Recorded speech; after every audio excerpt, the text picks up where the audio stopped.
अस्सलाम वालेकुम स्टूडेंट्स, कैसे हैं आप सब। आज हम क्लास 9 फिज़िक्स यूनिट नंबर 9 पढ़ेंगे। यूनिट नंबर 9 जिसका नाम है transfer of heat. Transfer of heat से क्या मुराद है? जैसा कि हम चैप्टर नंबर 8 में पढ़ चुके हैं कि अगर दो बॉडीज़ जो कि डिफरेंट टेम्परेचर पे हों, अगर इनको थर्मल कांटेक्ट में रखा जाए तो हीट गर्म बॉडी से ठंडी बॉडी में फ़्लो करती है। हीट की इस मुंतकिली को ट्रांसफ़र ऑफ हीट कहा जाता है।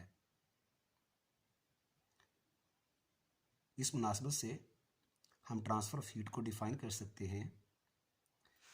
When two bodies at different temperatures are in thermal contact, thermal energy flows from hot body to cold body in the form of heat. This is called transfer of heat. अब मुख्तलिफ objects में heat मुंतकिल किन तरीक़ों से होती है उनकी डिटेल यहाँ पर हम पढ़ेंगे। तो depending upon the nature of the substance, यानी मटीरियल बॉडी की नेचर क्या है, इस लिहाज से हीट के मुंतकिल होने के तीन मुख्तलिफ अंदाज हैं। नंबर 1 कंडक्शन, नंबर 2 कन्वेक्शन और नंबर 3 रेडिएशन। तो जैसा कि हम जानते हैं कि हमारे पास मटीरियल ऑब्जेक्ट्स तीन मुख्तलिफ फिज़िकल स्टेट्स में पाए जाते हैं, सॉलिड, लिक्विड एंड गैसेस। तो हम देखेंगे कि मटीरियल्स की इन फिज़िकल नेचर्स के मुताबिक किन चीज़ों में हीट किन तरीक़ों से मुंतकिल होती है। हम जानते हैं कि तमाम मटीरियल चीज़ें छोटे छोटे पार्टिकल्स जिनको हम एटम या मॉलिक्यूल्स कहते हैं उनसे मिलकर बनी होती हैं। In solids atoms and molecules are closely packed. तो चैप्टर नंबर 7 में हम पढ़ चुके हैं कि सॉलिड मटीरियल्स के अंदर जो एटम्स और मॉलिक्यूल्स होते हैं वो क्लोजली पैक्ड होते हैं, उनके दरमियान फासले बहुत कम होते हैं। और इसके अलावा चैप्टर नंबर 7 में हम kinetic molecular model of matter भी पढ़ चुके हैं, जिसके मुताबिक हम जानते हैं कि तमाम एटम्स जो हैं they vibrate continuously about their mean positions. कि एटम्स और मॉलिक्यूल्स सॉलिड्स के अंदर अपनी मीन पोजीशन के अबाउट लगातार वाइब्रेटरी मोशन में बिजी रहते हैं, और अपनी इस वाइब्रेटरी मोशन के दौरान वो अपने नेबरिंग एटम्स के साथ कोलाइड करते हैं। मतलब they collide with their neighbouring atoms और molecules. In doing so, they pass some of their energy to their neighboring atoms और molecules. तो जब मॉलिक्यूल लगातार वाइब्रेटरी मोशन परफॉर्म करते हैं तो अपने इस अमल के दौरान वो अपने नेबरिंग एटम्स के साथ कोलाइड करते हैं, यानी उनमें एक फिज़िकल कांटेक्ट पैदा होता है, जिसकी वजह से एटम्स के पास जो हीट एनर्जी होती है वो एक से दूसरे तक मुंतकिल होती रहती है। In this way, some of heat reaches the other part of the solid. और इस तरह से सॉलिड के अंदर जो हीट एनर्जी है वो एक पार्ट से दूसरे पार्ट तक मुंतकिल होती रहती है।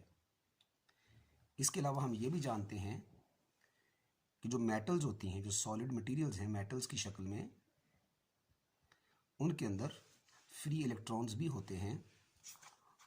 और ये जो फ्री इलेक्ट्रॉन्स हैं ये बड़ी तेज़ी के साथ सॉलिड बॉडी के अंदर एक पॉइंट से दूसरे पॉइंट तक मुंतकिल होते रहते हैं, मूव करते रहते हैं। Metals have free electrons. These free electrons move with very high speeds और वेलोसिटीज। मेटल्स में मौजूद जो फ्री इलेक्ट्रॉन हैं ये बड़ी तेज़ रफ्तारी के साथ, बड़ी हाई वेलोसिटीज के साथ मेटल बॉडी के अंदर एक जगह से दूसरी जगह तक आते जाते रहते हैं। और इस अमल के दौरान they carry heat energy at very fast rate from hot to cold parts of the solid. तो उस सॉलिड बॉडी का जो हॉट एंड होता है वहाँ से ये fast moving electron heat energy को कैरी करते हैं और कोल्ड पार्ट्स की तरफ मुंतकिल होते रहते हैं, और इस तरह से हीट जो है वो हॉट रीजन से कोल्ड रीजन की तरफ मुंतकिल होती रहती है। Thus heat reaches the cold parts of the metal from its hot parts more quickly than non metals.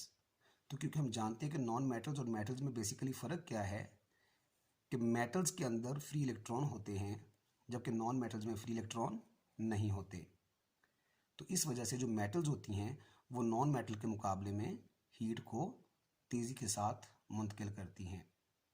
In observation की रोशनी में जो कंडक्शन का प्रोसेस है उसको यूँ डिफाइन किया जा सकता है, the mode of transfer of heat by vibrating atoms and freely moving electrons in solids from hot to cold parts of the body is called conduction of heat. यानी solid materials के अंदर atoms की vibratory motion और free electrons की जो movement है, इस वजह से जो हीट की मुंतकिली का अंदाज है, इसे हम कंडक्शन ऑफ हीट कहते हैं।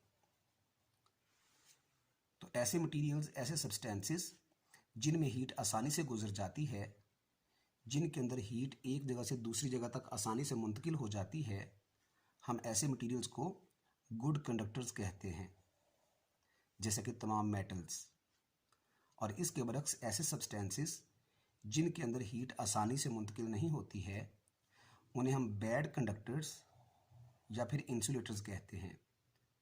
और इनकी मिसालें हैं would, cork, cotton, wool, glass, rubber वगैरह। ये ऐसे मटेरियल्स हैं जिनके अंदर हीट एक पॉइंट से दूसरे पॉइंट तक आसानी से मुंतकिल नहीं होती या तेज़ी से मुंतकिल नहीं होती। हम इन चीज़ों को बैड कंडक्टर्स या इंसुलेटर्स कहते हैं।